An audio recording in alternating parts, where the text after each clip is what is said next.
Hey, it's good old boy Mike. This is good old boy Dave. From Sips, Suds, and Smokes. Sips, Suds, and Smokes covers wine, tea, coffee, distilled spirits, whiskey, scotch, beer, cigars. People whose first name starts with Q. Bad fake British accents. And we always take time to make fun of the people of Alabama.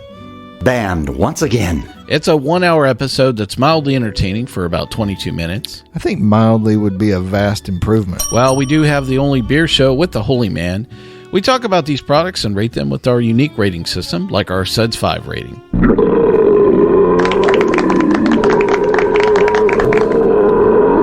Do you really have something better to do with your life for an hour than actually listen to this show? Well, don't make them think about it. Well, join us on this radio station, podcast network, or via our Android app.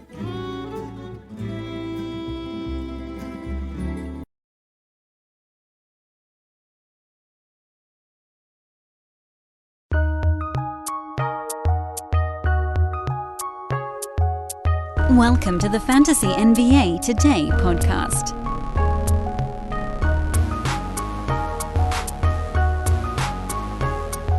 What day is today? Who knows?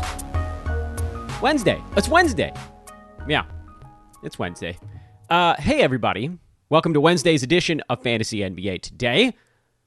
I'm your host, Dan Besbris, and this is a Sports Ethos presentation. You guys know the drill by now. Follow Sports Ethos on Twitter at Ethos Fantasy BK, the single best fantasy news feed on planet Earth. I am at Dan Besbris, DANBESBRIS.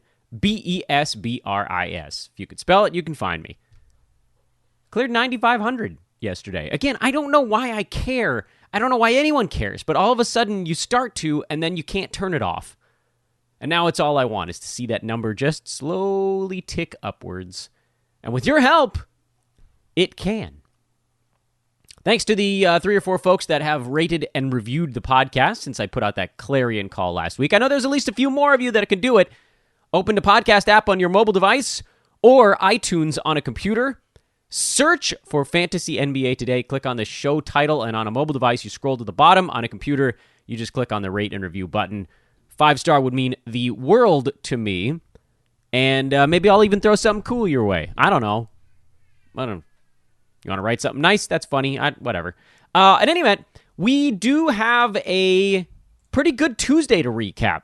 9-gamer, bigger than usual, leading into a large Wednesday, 10-gamer tonight. It's back-to-back heavy basketball days. Although the problem, of course, was that about half of the games yesterday were blowouts. So what are you going to pull away from games like, I don't know, Boston beating Sacramento by 53, actually, 53. San Antonio won by 30. Golden State by 38. These weren't, like, barely blowout games. These were undressings. But we'll peel through it. I also want to mention plan for the rest of the week. I do want to do a stash episode with or without a guest. If we can get Jonas, I'm hoping to throw him in there, but I know he's covering a ton of extra stuff over at NBC right now, so if it's not this week, it'll be soon. Hoping to get the guys, Matt, Josh, on here in the not-too-distant future. There's a lot of voices that we had at the beginning of the season that I want to kind of loop back around. Now that my schedule's changed, I think it's actually made it easier for me to record with folks stateside, whereas before, it was easier to record with folks in Australia, but we'll piece it together. The point is, stash episode coming up and end-of-week episode coming up. We'll try to do something of like a lightning round recap of Wednesday's card tomorrow, along with some stash talk, and then Friday will be the typical, ad drop, stream, that kind of stuff, and that'll peel us through to the end of the week. But as far as today is concerned, we can just dive right in, get started, see what we can pull out of last night's basketball games and what sort of themes we're running throughout them. Toronto beat Charlotte in a game that is listed at some place. Like, they won by 12, and it wasn't that close throughout, but it was close enough because Toronto played their guys a million minutes again. No surprise at all that Freddie VanVleet is out, soreness. Scotty Barnes is out, soreness. They're playing too many damn minutes. We know this now. Guys in the NBA are not going to play 82 games at that many minutes, and everybody's going to, I know at least some of you, at least of the generation, I would say maybe just above mine. I'm like in between the young and the old generation. Older folks are going to say, kids these days, they can't make it through the season. Maybe. Younger folks are going to say, buzz off, old man. And maybe. The reality is players want to protect themselves for a life after basketball. Players want to be ready for the postseason. And I know nobody wants to hear it, but the game is faster, stronger now than it was 30 years ago. So when somebody's playing 38 minutes a ball game, they are ridiculous 38 minutes. And that's what Freddie VanVleet is at right now. We talked about this yesterday. Toronto has most of the top minute per game guys in the NBA. In fact, the simple fact that, and this is such a weird little footnote, that LeBron only played 34 minutes and change yesterday actually dropped him down to 5th in the league in minutes per game. Isn't that wild? That Pascal Siakam and OG Anunoby kind of moved out in front. Well, we talked about this on yesterday's podcast. Point is, this is always going to be a thing with Toronto. You can never just say, well, when they're healthy, X will be the case, because every year it's the same damn story. There's never a time for more than a couple of games. There's never sustained moments where Toronto has all of their main guys. So, guys like Chris Boucher, who, look, I didn't hang on to him long enough either. I know on this podcast, we were probably the podcast that said hold, or even the analyst, frankly, that said hold him the longest at the beginning of the year. And that was ultimately wrong. You can't go back. I can't. This is about me. I can't go back and try to say, well, like, what if we had held on longer? Then it would have been a win. No, it was a loss that we waited an extra week to drop him because he wasn't playing. But if anybody out there just sort of sat on him the whole year to say, hey, what can this guy do if they ever give him any minutes? We've talked about this 1,000 times. Over the last month now, he's a third rounder. For a month, we're talking about this now. This is not a very small sample size anymore. This is a month of basketball. That's, by the way, including a few games where he wasn't playing enough minutes in the middle there. But guys get hurt, guys go out. When they're fully healthy now, it still looks like they're trying to get him to the 22 to 25 range, which, as we know with Boucher, puts him in the top 90. Anything above that is just massive gravy. Remember, 24, 25 minutes last year, he was a top 50 player. He's not going to do as much because there are just more guys healthy that can shoot this year. They don't want him chucking away. But you've seen it. 27 minutes a game, third round pick over the last month. That's where he's been at. So just keep enjoying that. It's not going anywhere anytime soon. I know VanVleet will come back. Barnes will come back. But look, like, you know, Anunoby's going to miss a game at some point. Siakam, who's been playing his butt off, he's going to miss a game at some point here. Boucher himself probably misses a game, although he's not one of the, I'm going to play this dude 36 minutes guys, so perhaps it doesn't apply there. Also, fun note on yesterday's game. With VanVleet and Barnes out, this kind of gave Gary Trent a chance to get his legs back underneath him. Hey, go fire until you feel good, and he got hot. So hopefully this is the game that wakes up Gary Trent, and if he's rolling now, then you've got a whole bunch of fantasy options in Toronto again. PJ Washington got ejected over on the Charlotte side, if you're wondering why he only played 4 minutes yesterday. He and Mason Plumlee are super annoying because they're just going to split time. When one of them's out, the other one's actually not a terrible fantasy option, but don't really worry about it when they're both in. It's just not worth your time. It's not worth the stress level. Okay? Okay. NBA crossover is coming to Cleveland for NBA All-Star. This February, experience the intersection of music, art, fashion, tech, and basketball at the Public Auditorium. Celebrate the past, present, and future of the NBA with special appearances, brand experiences, limited edition apparel and collectibles, and live performances. Check out NBA Crossover February 18th, 19th, and 20th. Get tickets today at NBAEvents.com. Clippers, crazy comeback, 35-point comeback over the Washington Wizards, including scoring the final 7 points of the game in about 8 seconds. It was Luke Canard. He went all Tracy McGrady on this thing. Hit a three-pointer and then a 4-point play to win it. They were down 6 with, what was it, like 15, 18 seconds left? In any event, I talked on yesterday's podcast about how I thought Luke Canard might be starting to carve himself out a role on this team because he is the team's best floor spacing shooter, and there really isn't anybody close. Nick Batum left early, had foul trouble, and then it was noted that he had back spasms. There's actually a lot to talk about on this Clippers team. We'll just go through it piece by piece. On the Batum front, he's a tough guy to have in head-to-head because he's been on and off of injury reports basically the entire season, whether it's COVID, whether it's his leg, his groin, his back now. It's always something with him, and that tends to be the case with older basketball players. Roto, I think you hang on. I mean, he showed himself to be very good as a full-time starter again. The problem is that these injuries just keep popping up anytime he starts to play consistent minutes, and so you're going to get this really awful one mixed in with a bunch of good ones where he leaves after one quarter, effectively, even if he tried to play through it. Roto, hang on. Head-to-head, you don't have to. Reggie Jackson cooled off after his 3, 4, 5 game heater, whatever that was, so you can probably stop worrying about him until he warms back up again. Terrence Mann had his first good game in like a month. So I got a bunch of, should I add Terrence Mann? Nah, man, like you've seen this. Same general story for Amir Coffey, although he's been better more often than Mann has been.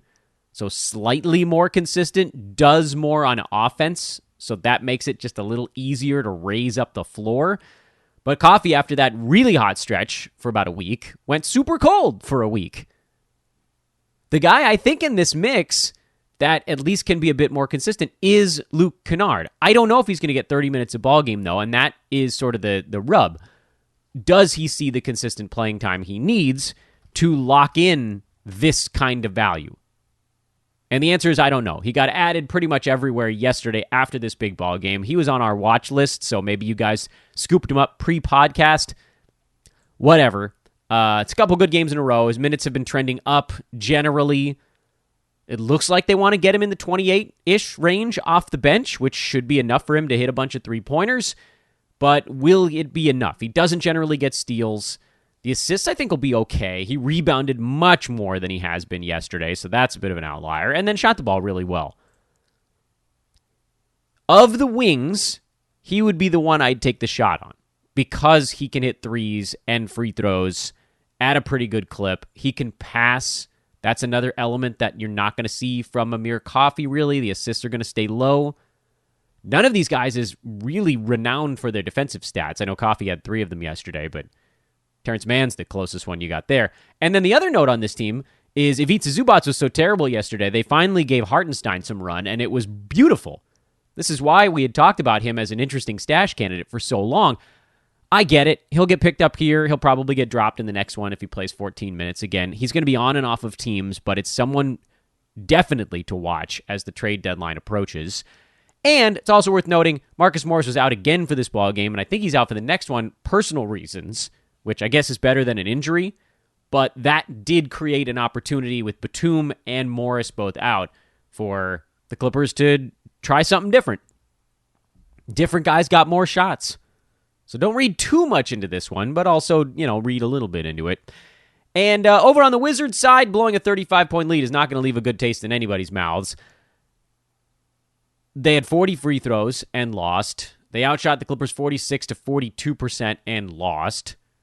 Turnovers weren't great, 18 to the Clippers 11, but there was just sort of no reason why the Wizards should have lost this ball game. Other than, missed free throw late, a bad foul late, and a 5-second inbound violation late. And the Boo Birds are out, man. That's the kind of loss that changes a team's trajectory. We'll see how the Wizards bounce back from it. They're still in the playoff picture. They're tied for the last play-in spot.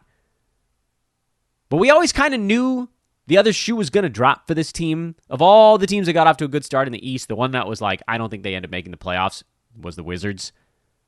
The era of good feelings where they were clowning on the Lakers for giving up too much. Yeah, whatever. Do you want Russ or do you want a cavalry of okay guys? Either way, I guess if you're the Lakers, you're thinking you probably want the guys that were the better fit at this point. The Wizards probably would rather have Russ back, honestly. It's the trade that right now I don't think is working out great for either side because he kind of dragged this team into the playoffs last year. Doesn't matter. We're a fantasy basketball show. Wizards are falling. Knicks, Hawks, teams that could easily pass Washington.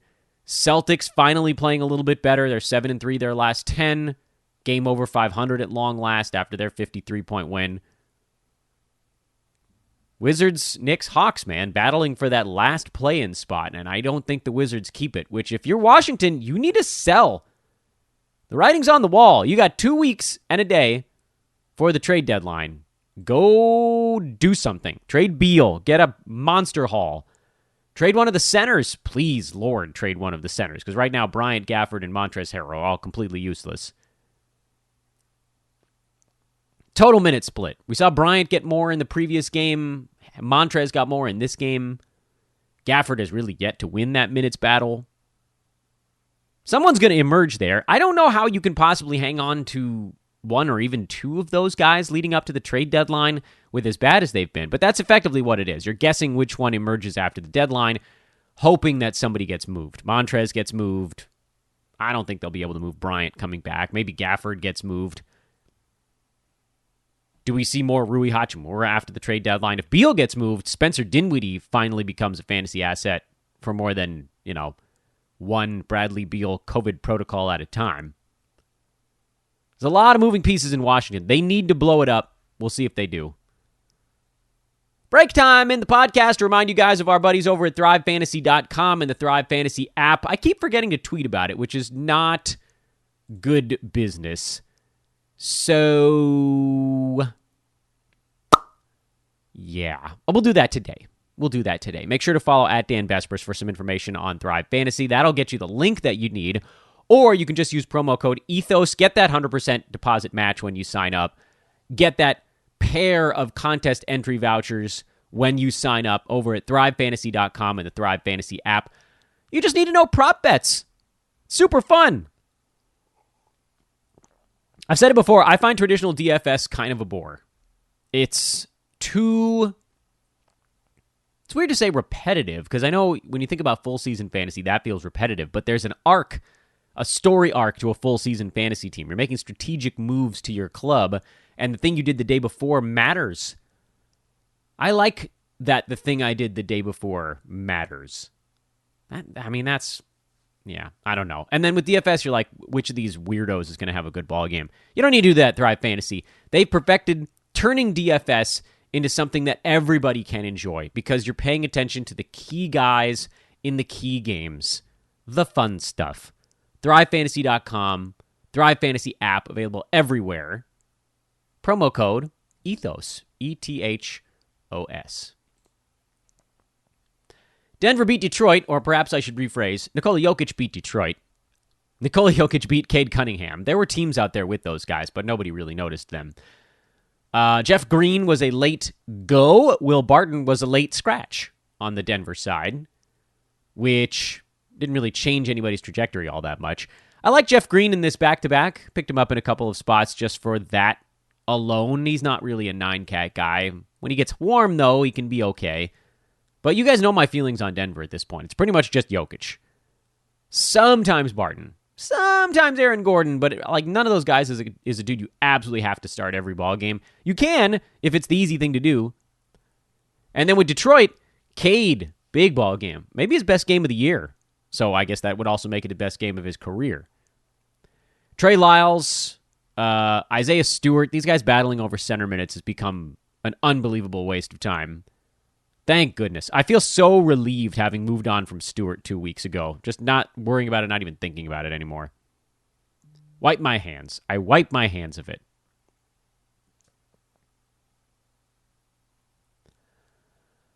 Philly beat New Orleans. Joel Embiid and company kind of played with their food a little bit. Pelicans rested everyone for this ball game. They felt this was almost like in protest of the league. This was a makeup game when Philly didn't have enough players to compete, and then it became a difficult scheduling spot for the Pels, and they said, screw you. We're just not even going to send our guys. So Willie Hernan-Gomez got the start for Jonas Valanciunas. Herb Jones had a little more usage with everybody out. Nickeil Alexander-Walker had all the usage he could handle. And a tree fell in the forest because all the guys will be back for their next ball game. Most of them, at least. We don't know if Brandon Ingram will. If he's still out, Devontae Graham is the guy that gets over the cut line. And for Philly, it's kind of a pain in the butt. Tyrese Maxey's a go. Obviously, Tobias and Embiid are goes. I can't bring myself to trust Korkmaz or Thibault right now. And I like Matisse. I love the fact that he can buttress his stats with defensive stuff. But we're also talking about a team that's still missing Seth Curry. His return pushes Thibault, Korkmaz, and George Niang into the same minutes bucket. That didn't work. It hasn't worked all year for fantasy, and it won't now. Anthony Davis, back for the Lakers, played 25 minutes in his return, had 4 blocks, and by all accounts, I know it was a quiet ball game, but by all accounts, really did make the Lakers quite a bit better. Even though he was a -1 when he was on the floor in this ball game, because he was generally on the floor when James Harden was on the floor. And so Harden was sort of battling to keep the Nets neck and neck, but dude can't play 48 minutes, and eventually he ran out of gas. And that was kind of what happened. And by the time he ran out of gas, Anthony Davis was already near his minutes limit. Don't read too much into plus-minus. AD looked good. The only thing the Lakers did not do well in this game was rebound. And if they work on that, they're obviously a whole heck of a lot better. But beating James Harden and a bunch of G Leaguers is not exactly a massive accomplishment. Still, James has beaten teams himself before, and it's the kind of game that I think without AD, the Lakers might have lost. Just to have someone back there protecting the rim who can also switch onto a wing, which is not something you could say about Dwight Howard. You know, Dwight can guard bigger wings. DeAndre Jordan cannot guard anyone. Luckily, he's been out of the rotation for a while. Fantasy-wise, Malik Monk got real hot, so he saw some extra time in this ballgame. I know I said he was basically cooked the second AD came back. I stand by that. The Lakers suddenly have a bunch of wings they're willing to play, and it's going to come down to who is playing the best defense and combination defense and shooting on any given night. Melo was actually better in this one because the Nets didn't have that much ball movement. It was Harden, one pass and then a shot, or Harden do it himself. That's easier for a team like the Lakers who struggle with rotations and switches to deal with than a team where everybody's moving like the Heat. So that allowed guys like Melo to log a few extra minutes. That allowed someone like Malik Monk actually to play a few extra minutes, and it ended up being a big deal because those guys hit shots where the defense-first dudes, Avery Bradley, Stanley Johnson, struggled with their shot. The guy who's making a giant impact without ever shooting is Austin Reeves. He's not a fantasy play, not even close, but he's figuring the game out on the defensive side really well. I know that Anthony Davis is a very good basketball player, but I actually believe the line probably didn't accommodate him enough. That's how important he is to the Lakers, because they can't guard anyone without him on the floor. They got no shot. I know the metrics don't show him as being a key defender for the Lakers this season, but if you watched yesterday's game, there's just this colossal difference of guys going to the rim, sometimes missing layups just because he's on the floor. That's a different thing. For Brooklyn, we got to look at what they are at home, which is that to say without Kyrie Irving, and Patty Mills should be streamable. Struggled to do anything besides shoot three-pointers, and that's going to be a problem for him from time to time, but he should be streamable at home games. He took the second most shots, and almost any time you can say so-and-so took the second most shots on the team on any given night, that guy's probably going to have some fantasy value, provided they didn't go like 2 for 21. Lamarcus Aldridge kind of got run off the floor by the Lakers. He still salvaged it. I'm sticking with him, and that's kind of as far as I'm willing to go with the Nets right now. And that's for home games. On the road, Mills is not in my lineup. Sacramento lost by 53. Oof. Couple of quick little footnotes on this game. It was a blowout, so you don't want to read too much into the minute distribution, but Terence Davis is out. He hurt his wrist in yesterday's ball game.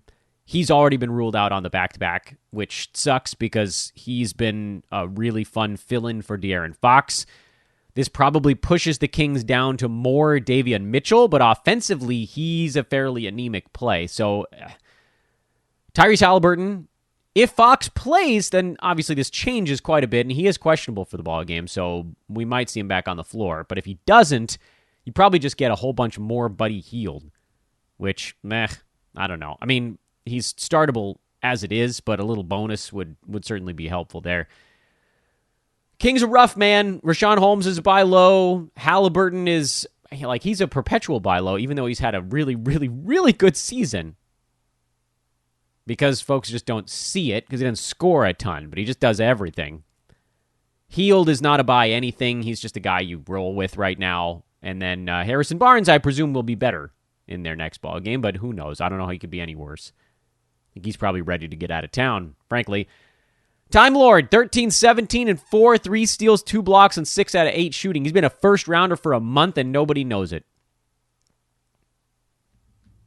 I'll tell you who knows it, Al Horford, because he's lost a ton of playing time with the Time Lord coming on so strong. You got to stick with Horford, stick with Marcus Smart. They both had bad games because they just sort of weren't needed. I don't know what Jason Tatum was doing playing 31 minutes in this game anyway. Nobody should have played 30. Whatever, they did.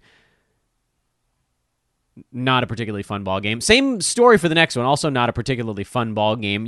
This one even more so you can't really read into because everybody got to play 25 minutes on both teams. So just throw it out. Of course, that means Alperen Şengün finally had a better ball game because they were down so much. He got extra garbage time. Hooray! How you guys feeling? November, December, January, you're 3.5 months into stashing Alperen Şengün, and you haven't really been able to deploy him yet. That's a lot of capital spent. Effectively a dead roster spot for 3.5 months. I get it. He might turn it on, and at that point, you guys can all celebrate in my face, but I'm still going to come back with the same thing, which is, okay, you stashed for 4 months to get, 6 weeks out of a dude? That's why totals for the year actually do matter. Tell me about totals. They do matter. Minnesota beat Portland. Anthony Edwards' giant game. People complaining that he didn't have any assists. 40 points, 9 rebounds, 3 steals, 3 blocks, and 5 3-pointers. Someone else can get the assists when a dude is that hot. Start the starters except for Jaden McDaniels on the Minnesota side, and then as soon as Pat Beverly comes back, you can just go full start the starters. Norman Powell came back for the Portland Trailblazers, played 26 minutes, and kind of easing into things a little bit. Only took 6 shots.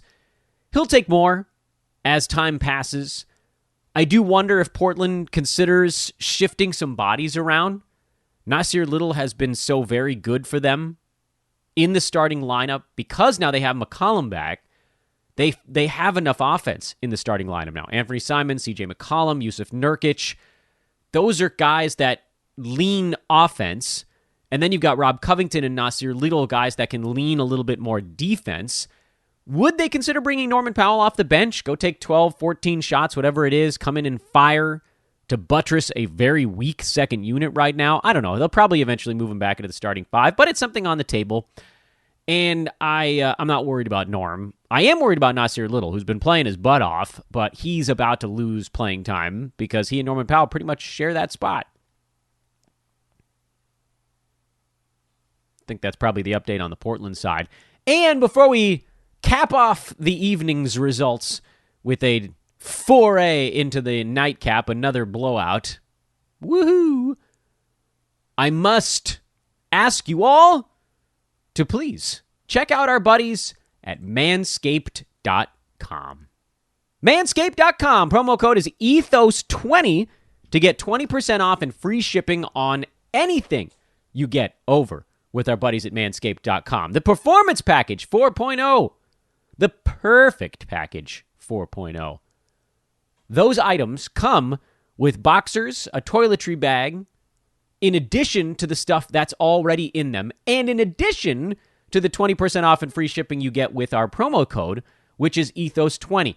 I've told you before, I am a massive fan of the Lawnmower 3.0. It is easily, in my life, I'm almost 40 now, the best sideburn trimmer that I have ever used, and there's nothing even close. The 4.0 is close, so I shouldn't lie about that. The 4.0 is also really nice, very sleek, and maybe even a slightly tighter shave, but the 3.0 is just, that is lawnmower perfection. Pinch-free, like for real. It never pinches. Waterproof, rechargeable battery, recharging dock, adjustable guard length if you want to trim a beard, say. It is a perfect sideburn trimmer. And Right now, the peak hygiene plan, which is part of the Lawnmower 3.0, is actually $10 less than the Lawnmower 3.0 by itself. That includes a fresh blade refill and a bonus product of your choice. And you can break it down into payments if you want. It's pretty sweet, man. It's pretty sweet. If you want to just get the Lawnmower 3.0 by itself, it's $80. Use our coupon code, knock 20% off of that, so $16 in free shipping come off of that cost. It is, again, that 3.0, I cannot say it enough. I know that the 4.0 is newer, but the 3.0 is the favorite thing that I've ever used in my life. Bar none in trimming. Not close. Ethos 20, 20% off free shipping at manscaped.com. Go check them out right now. Great company. So much fun to work with those guys. And they're kind enough to send me things to use so I can actually tell you about it. And I've used these things, all of them. Last game on the docket. Warriors beat the Mavericks 130-92. Kristaps Porzingis got ejected. Tim Hardaway broke his foot. 'Twas not a fun evening for the Dallas Mavericks. But what this does do, for one, is Porzingis, he was having a bad game anyway. Just got himself run. He'll come back. They've got a back-to-back here tonight. He'll be... Well, maybe they'll play him in the back-to-back since he didn't get to play this whole ball game. With Tim Hardaway Jr. out, that's going to create more minutes for Reggie Bullock, but it's not going to make any difference for Reggie Bullock. He's someone that was so far from the cut line that even moving him a little bit closer doesn't matter. Where it does matter is that if Hardaway was going to take, 10, 11 shots a ball game, what the hell is he at on the year right now? Come on, Dan, look this stuff up before you go on air. He's at 12.5 shots per game with, the fluctuating usage marks depending on who's out around him. It's actually been, more in the, 11 range lately. So trending down, but not by that much. Point is, let's just call it 10 to make it easier. Even if half of those go to Reggie Bullock and he goes from, 4 shots a game to 9, which I don't think is happening. He's at 6 on the year, Bullock is. He's not going to go to 11 shots right now. But let's just say, for argument's sake, he does. The other 5 shots probably get split between Brunson, Doncic, and Porzingis, basically. So add a shot to Luka, add a shot to Porzingis, add a shot to Jaylen Brunson. If you want to add one to Maxi Kleba, I wouldn't, but you can. The other 2 or 3 Hardaway shots just getting sliced into little slivers. A half for Marquise Chris, a half for Josh Green, a half a shot, 3/4 of a shot probably for Dorian Finney-Smith because he's out there more. So what this does do, nothing is ever so simple, but what it does do is it moves someone like a Jaylen Brunson, who's been just on the right side of the cut line pretty much the entire season. It gives him a little bit more breathing room on the right side of the cut line. For Dorian Finney-Smith, who has been on the right side of the cut line, basically after the first 3 or 4 weeks where he started very slowly, we've made all these road to top 90 jokes, but he's basically been there since a very slow start to the year. And for those types of guys, Dorian Finney-Smith, Jaylen Brunson, whatever, giving them that little bit of breathing room makes all the difference. Over the last 2 months, for instance, point of reference, Dorian Finney-Smith is number 95. Hashtag road to top 90. On 9 shots a game, 8.9. If that 8.9 becomes 9.4, he moves up half a round, whatever it is. It's that little bit that keeps a guy who's close to the cut line above it.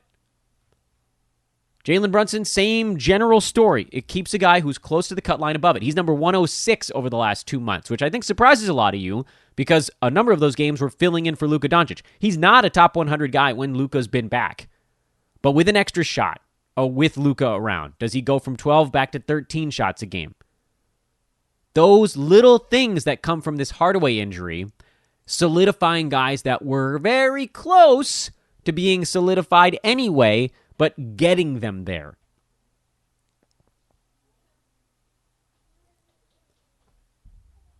And that was your slightly larger than average Tuesday. Oh, wait. Warriors. Sorry. Warriors didn't have to play all that much. Klay Thompson looked about as good in this one as at any point since his return. Such a massive blowout that the main guys didn't really get to play late, which kind of sucks because Steph was having a good game and Klay was having a good game.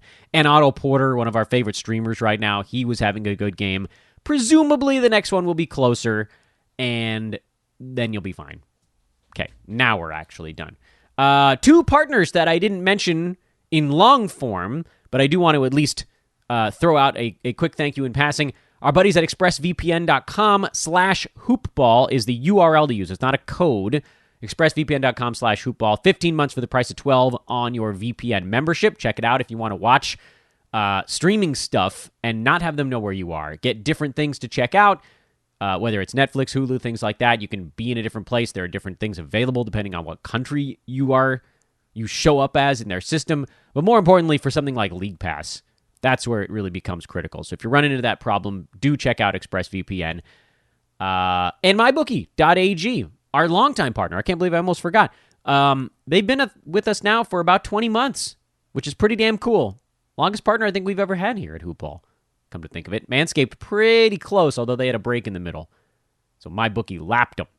MyBookie.ag, promo code there is HoopBall at sign up. Unlock some new deposit bonuses if you want to use those. I actually choose not to because I don't want to have to do with rollover stuff. And they're in a little bit of a low right now on the freebies. I'm sure they'll come rolling back anytime soon, but a lot of that stuff does happen during football and the beginning of basketball season. So bear with us. I'm sure they'll have some cool stuff going. If you want to just get involved and bet some stuff, you can do that because our good buddy Doug Reed has relaunched today in sports betting. I will tell you more about that on the socials. Again, I am at Dan Basbers on Twitter. This is a sportsethos.com presentation. Ethos Fantasy BK, that one. Please, 5-star review. Please and thank you. My good buddy Sean McCall, the longtime broadcaster for the Lake Elsinore Storm, always used to say, and please remember to say please and thank you. Thank you. Good night, everybody. No, I can't sign off like that. That's too dumb. Have a great day. We'll talk to you guys tomorrow. A little stash stuff coming on tomorrow's show.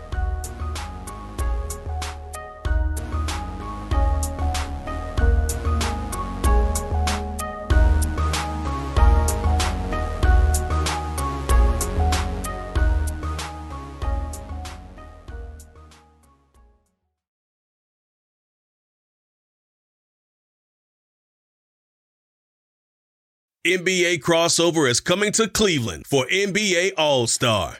This February, experience the intersection of music, art, fashion, tech, and basketball at the Public Auditorium. Celebrate the past, present, and future of the NBA with special appearances, brand experiences, limited edition apparel and collectibles, and live performances. Check out NBA Crossover February 18th, 19th, and 20th. Get tickets today at NBAEvents.com.